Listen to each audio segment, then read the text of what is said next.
Steve, so tell me, how does a first-time home buyer get started in this market? I think it's a great question. I think it was Zig Ziglar who said nobody was just walking around and ended up at the top of Mount Everest. You have to build a plan. And I think that's a place to start, is start with a lender, start with a real estate agent, and build a strategy for home ownership.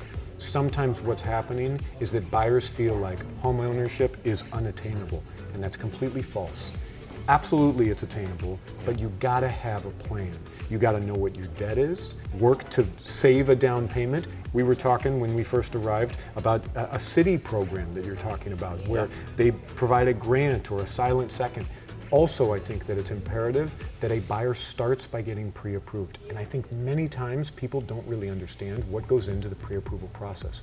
There's zero cost to getting pre-approved. It's a little bit of time providing some paperwork. We're looking at your overall financial picture. So we're looking at your income, your debts, your credit score, assets, which could be your 401k, maybe your savings account. So we're looking at that total picture to come up with a formula that's gonna put you in a position to buy a home, and go over what options and what purchasing power you have. It's very, very rare that a first-time home buyer goes from not owning a home and renting to their dream home that's $1.2 million. Exactly. You gotta take steps. And sometimes those steps are, you buy a small condo to start, and you save, and you're frugal, and you're diligent, and then from there you sell that and you buy a small house. Buying a home isn't the same as buying something online. They've seen these different situations. They've had to deal with all these different situations. They've had buyers like you.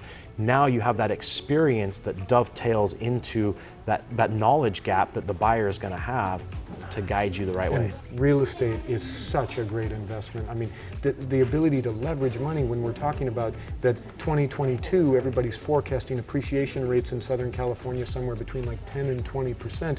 Even on the conservative side, that means if you put 20% down on a $600,000 house that's $120,000 and it goes up 10%, you've made $60,000 on your $120,000 investment. I can't do that in the stock market. I'm not in 1 year. In 1 year. Yeah, that's the thing, because that compounds, because then there's year two. Right. And what happens on year two? Well, you added that $65,000, so now it's the home price plus $65,000 earning that rate of appreciation. Meanwhile, I'm paying down my principal. So I'm actually getting closer to owning this asset free and clear.